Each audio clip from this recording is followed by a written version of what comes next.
Dear children, today we are going to start with the analysis of the prose piece which is written by Gabriel Garcia Marquez, that is, Light is Like Water, and we have divided this prose piece into two parts for the sake of convenience.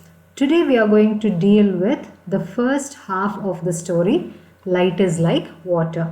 In the previous session, we had seen the introduction to the author Gabriel Garcia Marquez, and we remember that there was an important concept which was mentioned in the introduction about magic realism. If you remember magic realism, that concept would help you to understand this story in a better way. We will start with the analysis of the story. Now, this short story, Light is Like Water, is about two brothers, Toto and Joel, who live in Madrid, Spain. I would want all of you to remember these two names, Toto and Joel. These are the two main characters in this story. Toto was 9 years old and Joel was 7. They lived with their parents on the 5th flat of 47 Castellana Road in Madrid, Spain. Now these two children were very adamant and stood firm until they got what they demanded from their parents. So they were they were so adamant that they would go to any extent to get what they wanted. Now every year the boys demanded their parents to get them a rowboat. Now their father agreed, no doubt, but the mother always said no because there was no river in Madrid for them to get a rowboat. But that Christmas the boys' parents couldn't refuse the boys' demands because as the parents had promised to get them a rowboat for Christmas if they got perfect grades that term at school. Now this was a condition laid by the parents. If they can get the good grades in the school, they would satisfy the demand of the children. Now as promised, the boys managed to get perfect grades at school. So after they got good marks in exams, their father did not have a choice. He bought a beautiful rowboat which was made of aluminium. Now children were very happy. The dad kept it in the basement of their apartment complex because it was very difficult for them to get the rowboat upstairs to their flat. Now the following Saturday, children with their friends somehow managed to bring the boat upstairs to the flat. They just wanted to keep it. So their parents also did not have any problem because the children convinced the parents that they will only keep the boat with them and they are not going to mess around in the house. So parents were happy, they were impressed and they did not object to this. The parents had the habit of going to the movies every Wednesday. Now these children took the advantage of this habit of their parents.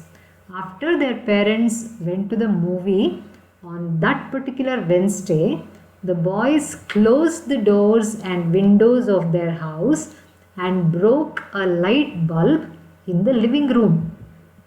Now Toto and Joel started sailing every Wednesday night, and every Wednesday they used to break the bulb and let the golden jet of light as cool as water to flow from the bulb like water. They let it run until it reached a depth of 4 handspans, and Toto and Joel imagined that the light surrounding them flowed just like water. Now you can imagine that the two children are playing in their imaginary world. This is what we call magic realism. See, the characters are real, the events happening are real, but the game that they have designed for themselves, that is imaginary. That is, they are playing with the rowboat, they are imagining that they are sailing in the river and light is flowing like water. Now, this is the imaginary world. So, fantasy and reality are mixed and mingled in such a way that everything looks very fantastic. So, this is the element of magic realism which we can see in this short story. Now, moving ahead, they turned off the current, got the boat out, and sailed at their pleasure around the islands in the house. So they have imagined that their house is an island and they are in the boat sailing around the island. And the author had explained to them in one of the seminars that light flows like water through the bulb. Now, as the children had heard from the author that light flows like water, they had kept that thought in their mind and they used the bulb and they broke the bulb and they saw that light was flowing like water from the bulb. So this is what they are trying to imagine. They kept on sailing Wednesday nights, learning to master the sextant and the compass. So they are trying to master the rowing of the boat. Now, until the parents came home to find them asleep like angels on dry land. When the parents came back home after watching a movie, none of them could have any idea about what imaginary game the children had played around in the house. So they were sleeping like angels as if nothing at all has happened.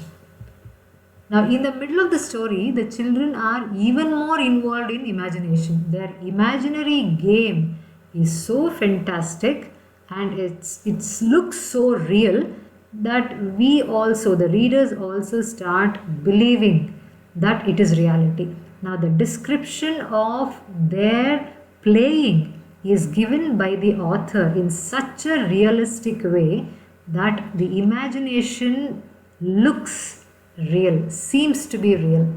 Now, months later, these children demanded the parents to get them submarine fishing equipment which contained masks, fins, tanks and compressed air shotguns and the other things which were there, which were supposed to be there in the submarine fishing equipment. Now, this is a bigger demand from the children. Children bargained again. Now, when they wanted to get a rowboat, parents had put a condition that if they get good grades in their school that particular term, they would get the rowboat. Now, children have become so smart that they are putting a condition for themselves. They bargained and said if they get a first rank in the semester, they should be given what they wanted. Now, parents did not have a choice, they had to accept. But as before, mother always said no because she was a little scared because the demands are growing higher and higher. So she said no more. Parents were really angry because the children are asking for bigger and bigger things. They were really angry with the children and initially they refused. But once the father realized that the children have a credible argument, that is, if they get a first rank, that is distinction in their semester, they deserve what they wished. So mother was still in doubts, but the father of the children convinced her that the children should not be made sad by refusing whatever they ask for.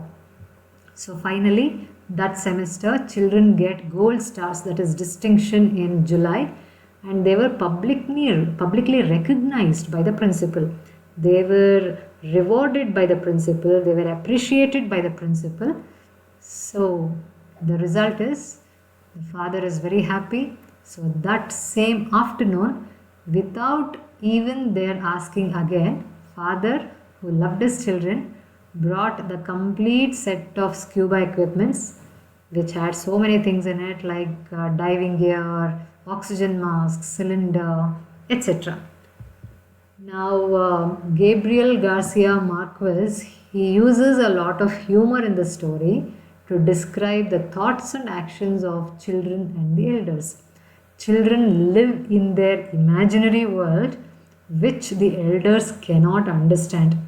The story is the best example of how a great writer can write lovely children's story too. This particular story continues in a different way when they start a new game. Now they have got scuba equipment. Now after getting the scuba equipment, how the story is going to continue is a matter of curiosity. Now that second part of the story we will take it up in the next session. I hope magical realism is already clear in this first part of the story. Now when we continue to see the story and in the second half, that magical realism becomes still more clear. Thank you very much.